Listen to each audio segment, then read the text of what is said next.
কবর প্রতিদিন ডাক দিয়ে বলে আনা বাইতুদ দুধ।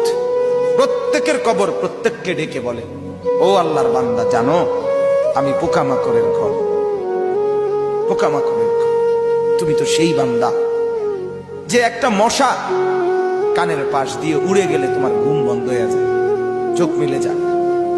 একটা মশার গুনগুন আওয়াজ সহ্য করতে পারো না। একবার কয়েল, একবার অ্যারোসল, একবার মশারি, এরপরেও তুমি চাও যে একটা মশাও যেন আমার কানের কাছে গুনগুন না করে।